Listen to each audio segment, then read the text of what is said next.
Olá, meu aluno interessante e interessado no mundo de cartórios. Meu nome é Adriano Álvares e hoje vou passar um dia com vocês mostrando aí a nossa rotina no registro civil e também no tabelionato de notas. Espero que gostem.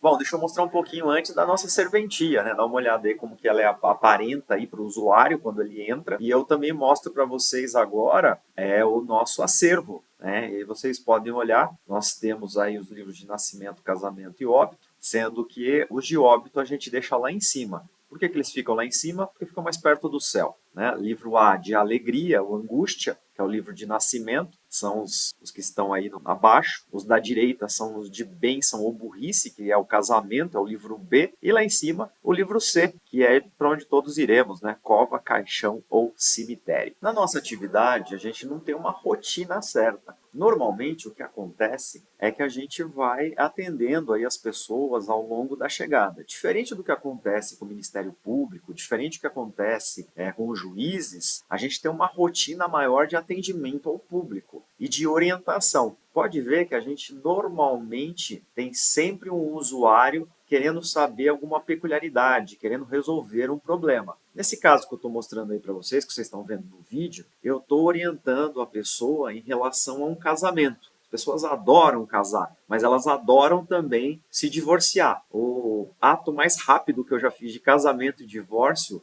durou 1 mês e meio. Então, entre o casamento e o divórcio, a receber o mandado de divórcio, deu-se o lapso temporal de 1 mês e meio somente. Então, essa é a nossa função: orientar o público, né, apaziguar os ânimos e deixar eles mais tranquilos com o que a gente está fazendo. Além disso, nesse dia eu programei também a lavratura de um ato notarial. Na realidade, 2 atos notariais, foram 2 escrituras que a gente lavrou.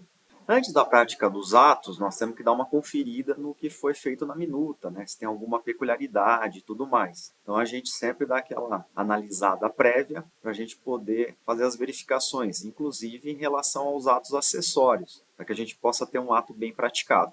Feita a análise prévia, a gente faz a análise dos documentos, espera as partes, logicamente já conversamos um pouco com elas, aí pegamos toda a documentação para praticar o ato. O ato é efetivado com a leitura do que foi firmado pelas partes, nesse caso aí que vocês estão vendo, uma compra e venda, e aí você faz toda a leitura daquilo que foi praticado, se elas estão de acordo com o que está sendo lido e que está escrito no ato, né, da escritura, e aí a gente pede para que elas firmem o ato, né? Firmem aí o ato e estabeleçam as diretrizes. Pegamos daí todas as assinaturas, escolhemos tudo o que é necessário e posteriormente nós efetivaremos aí a lavratura do traslado. Vou deixar aí a foto para vocês em relação a isso, vou colocar aí na tela para vocês aí a foto em relação ao que acontece posteriormente ao traslado. E daí o que a gente tem? A gente tem também que fazer as obrigações acessórias. Na prática dos atos, a gente tem muitas obrigações acessórias. Então, a gente tem que formar os órgãos públicos sobre a lavratura dos atos, né? Então, neste momento, aí a gente faz a informação, como é uma venda e compra de bem imóvel, a gente faz a informação lá para o signo, a gente faz a informação lá para a declaração de operações imobiliárias da Receita Federal, a gente tem que fazer essas informações por obrigação legal. E não ganhamos nada com isso, né? Só trabalho. Tem que ficar fazendo essas informações que são necessárias, sim, tá? É uma brincadeira, mas que demandam um certo tempo, onde a gente tem que pegar todo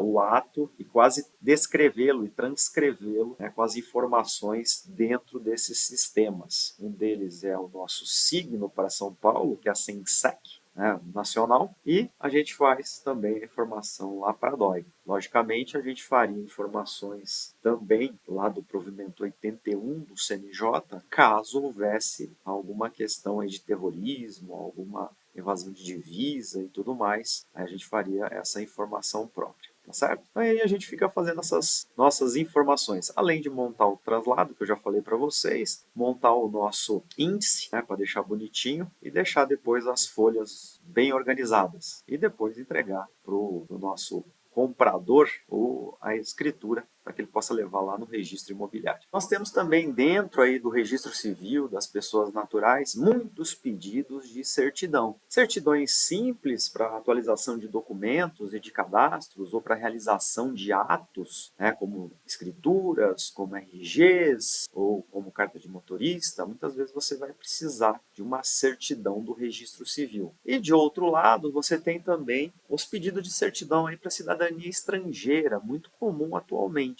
onde você tem que fazer elas em inteiro teor, ou seja, copiar linha a linha, item a item do que está escrito, na forma como está escrita no livro, né? Se vocês olharem bem e repararem, este livro aí que está na tela é bem antigo, remonta aí à década de 30, para vocês terem uma ideia. Então ele foi utilizado aí para fazer uma certidão em inteiro teor. Ainda nós temos as certidões, né? Os atos praticados aí em relação ao cotidiano do cartório, né, uma averbação de divórcio e tudo mais. E isso resulta em uma certidão, e essa certidão é expedida aí para o usuário. Uma parte do trabalho dentro do registro civil é também a de buscar os documentos antigos arquivados, como as habilitações de casamento. Porque muitas vezes as pessoas precisam de dados que estão dentro das habilitações. Como vocês podem perceber, a gente faz essas buscas e elas ficam arquivadas aí dentro da nossa serventia. E depois a gente devolve elas para o arquivo, para que fique lá tudo